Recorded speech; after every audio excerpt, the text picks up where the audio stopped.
नमस्कार. कधीकधी मार्केटचे चार्ट्स बघितल्यावर असं वाटतं ना की आपण कुठलं तरी किचकट कोडं सोडवतोय, पण खरं सांगायचं तर ते एक भाषा बोलतात. आज आपण जॉन जे मर्फी यांच्या एका क्लासिक पुस्तकाच्या आधारे हीच भाषा अगदी सोप्या पद्धतीने समजून घेणार आहोत.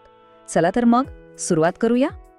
अच्छा, कधी फायनान्शियल चार्ट्स बघितल्यावर असं वाटलंय का की अरे देवा, हे काय आहे? सगळीकडे नुसत्या रेषा, काही इंडिकेटर्स, वेगवेगळे पॅटर्न्स, म्हणजे नक्की काय चाललंय हेच कळत नाही.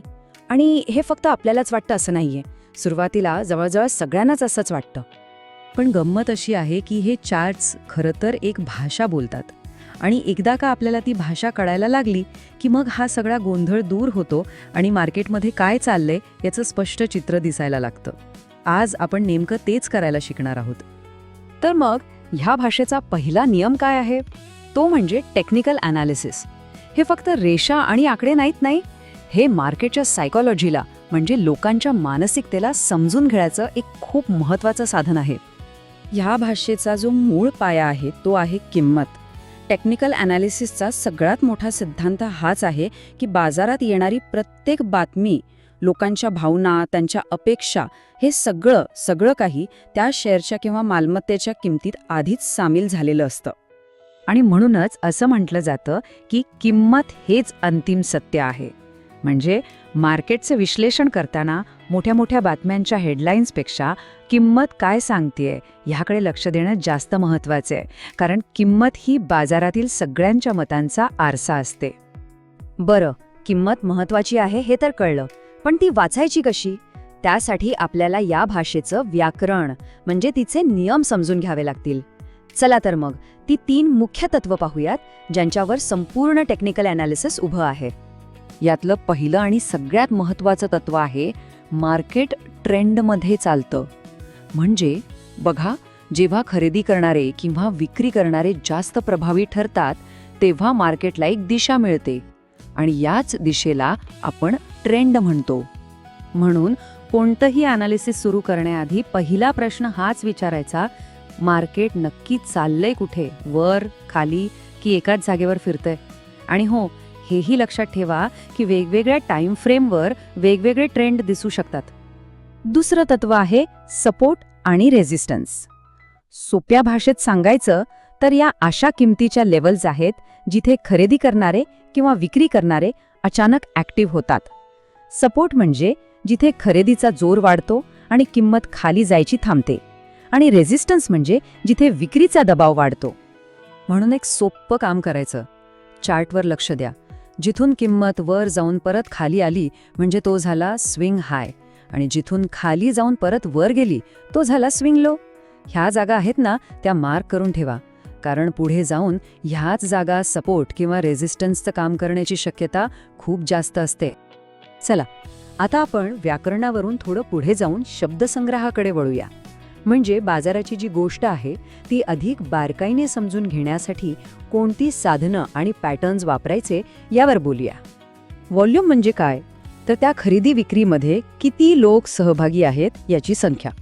समजा किंमत वाढत आहे आणि सोबत व्हॉल्यूम पण वाढत आहे, तर त्याचा अर्थ असा होतो की त्या वाढीला लोकांचा मजबूत पाठिंबा आहे. पण जर किंमत वाढत असेल आणि व्हॉल्यूम कमी होत असेल तर ती वाढ तितकीशी विश्वासार्ह नाहीये.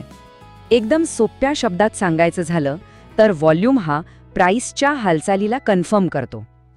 तो आपल्याला खरा बदल कोणता आणि खोटा सिग्नल कोणता यातला फरक ओळखायला खूप मदत करतो. चार्ट पॅटर्न्स म्हणजे दुसरं तिसरं काही नाही, तर बाजारातल्या लोकांच्या मानसिकतेचा प्रतिबिंब असतं. काही पॅटर्न्स आपल्याला सांगतात की ट्रेंड आता थोडा थांबून परत पुढे जाणार आहे, तर काही पॅटर्न्स इशारा देतात की थांबा, ट्रेंड आता बदलू शकतो. या दोन्हींमधला फरक ओळखणं खूप महत्त्वाचं आहे. एक चूक जी बरेच जण करतायत ती म्हणजे आपल्या चार्टवर खूप जास्त इंडिकेटर्स लावणं. याला ॲनालिसिस पॅरालिसिस म्हणतात. होतं काय की वेगवेगळे इंडिकेटर्स वेगवेगळे सिग्नल देतात आणि आपला गोंधळ फक्त वाढत जातो. मग प्रश्न येतो की वापरायचं काय? उत्तर अगदी सोपं आहे. कमीत कमी गोष्टी वापरा. फक्त ट्रेंड ओळखा, महत्त्वाच्या लेवल्स मार्क करा आणि त्याला कन्फर्म करण्यासाठी व्हॉल्यूमसारखं एखादं साधन वापरा. बस झालं. जगातलं सर्वोत्तम ॲनालिसिस सुद्धा तेव्हाच कामाला येतं जेव्हा आपली मानसिकता योग्य असते. त्यामुळे आता आपण या सगळ्या तांत्रिक गोष्टींवरून आपल्यासाठी सगळ्यात महत्त्वाच्या घटकाकडे म्हणजे आपल्या स्वतःच्या मानसिकतेकडे वळूया. एक गोष्ट लक्षात ठेवली पाहिजे की कितीही चांगला चार्ट सेटअप असला तरी तो फेल होऊ शकतो. म्हणूनच आपलं नुकसान किती मर्यादेपर्यंत सहन करायचं हे आधीच ठरवणं म्हणजेच रिस्क मॅनेजमेंट हे अत्यंत आवश्यक आहे. कोणताही ट्रेड घेण्याआधी स्वतःला एक प्रश्न विचारा, मी कुठे चुकू शकेन? जर ट्रेड आपल्या विरोधात गेलाच तर कुठल्या पॉइंटला बाहेर पडायचं हे आधीच ठरवून ठेवा. यामुळे काय होतं की ऐन वेळी भावनिक होऊन चुकीचे निर्णय घेतले जात नाहीत. हे बघा, चार्ट आपल्याला फक्त सिग्नल देतो, एक संकेत देतो, पण त्या संकेतावर भीती किंवा लोभ या भावनांना बाजूला सारून सातत्याने योग्य कृती करणं ही शिस्तच यशाची खरी गुरुकिल्ली आहे. ठीक आहे, तर आपण बरेच नियम आणि सिद्धांत शिकलो. आता ह्या सगळ्या ज्ञानाला एकत्र आणून एक सोपी आणि रोजच्या वापरात येईल अशी सिस्टीम कशी बनवायची ते पाहूया. ही आहे एक सोपी 5 पायऱ्यांची चेकलिस्ट. कोणत्याही चार्ट समोर आल्यावर ह्या 5 प्रश्नांची उत्तरं शोधा.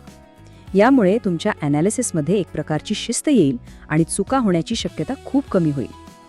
बरं, आता या सगळ्या चर्चेतून जर फक्त 3 गोष्टी लक्षात ठेवायच्या असतील तर त्या कोणत्या?